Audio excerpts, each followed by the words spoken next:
Dito sa drop-off at ang layo 12 kilometer. Yan po. Para lumalabas na kulang-kulang isang oras ang biyahe po natin bago tayo makarating dun sa drop-off.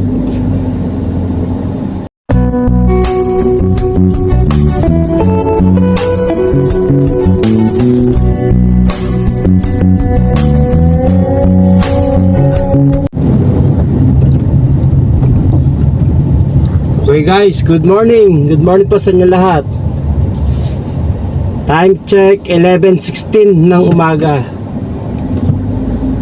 Bali, bumiyahe po ako ngayon dito sa Transportify.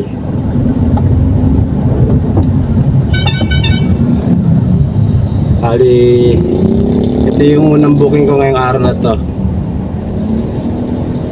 Yung na-accept kong booking, pick up dito sa Mandaluyong, tapos ang drop off sa May Malabon.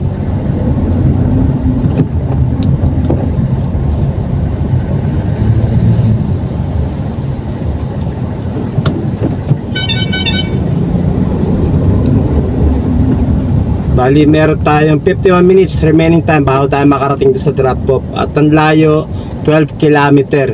Yan po. Para lumalabas na kulang-kulang isang oras ang biyahe po natin bago tayo makarating doon sa drop off.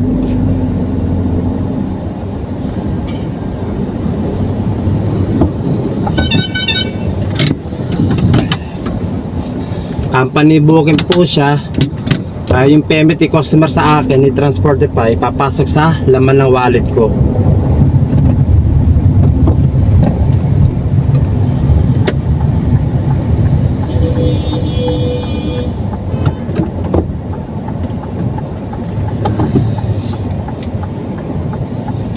Stop. Isa kasi ano yung payment ni customer dito sa Transportify cash, minsan din tatanungin ni customer kung ano yung Gcash number na para i-send niya yung payment niya sa'yo sa pamamagitan ng Gcash. Yung booking na na-accept ko, company booking, kaya yung payment ni customer papasok sa laman ng wallet ko pag once na natapos ko na yung deliver ko, pag nakompleto ko na to. Okay. At yung na-pick up po kay customer, ito po ito po. Ito po. Yan. Sa pirasong, yan, nakita ko ninyo. Isang pirasong desktop. Napakagaan po.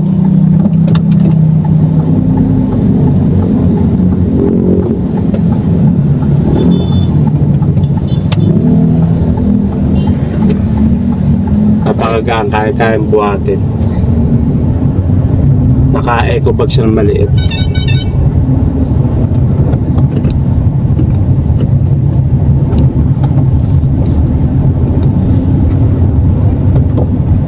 Sana walang traffic para makarami akong biyahe. Ayan po. Ito po, ayan. Naka-eco bag. Nakatawan ninyo. Napakagaang. Di po ba? Ito lang ho.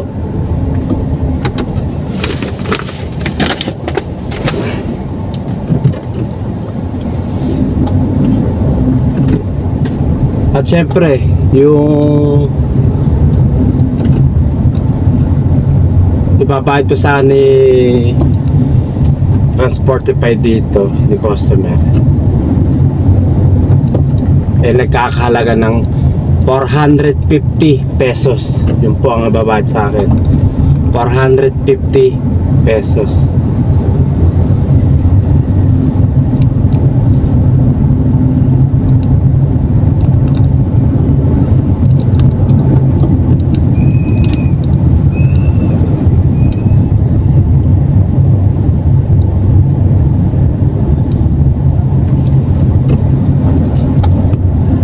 Okay, mga kaibigan, mga kasama, bila po, na-update ko na po kayo sa biyahe ko, sa deliver ko dito sa sa Transportify, para magkaroon naman po kayo ng idea.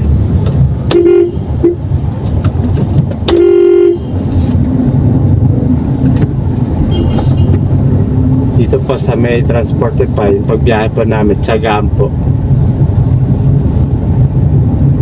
Sabi nga, Kapag nagtyaga ka, may nilaga. Yun.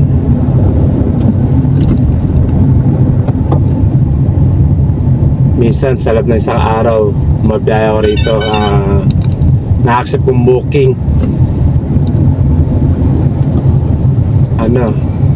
Minsan hanggang 4, minsan lang din naman 5, pero kadalasang booking na na-accept ko sa loob ng isang araw,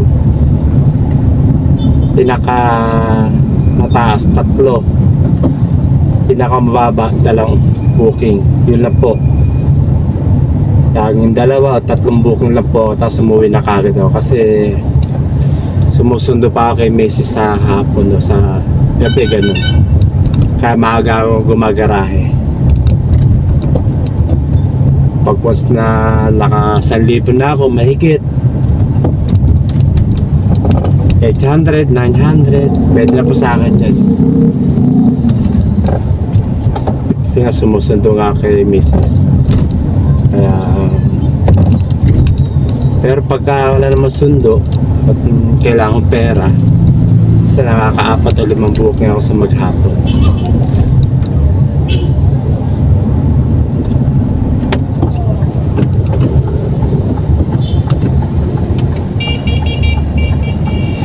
Minsan kikita ako ng 1,500, 1,600, may 1,800 pa nga eh. Minsan 2,000, bihira lang po yun. Pero ang ibig ko sabihin, kahit mag part-time ka rito, kunin mo lang ng panggas mo o pang-alawas mo, pwede na. At least may pumapas na pera, diba? Hindi yun lagi palabas. At least kikita tayo kahit na paano dito sa Transportify.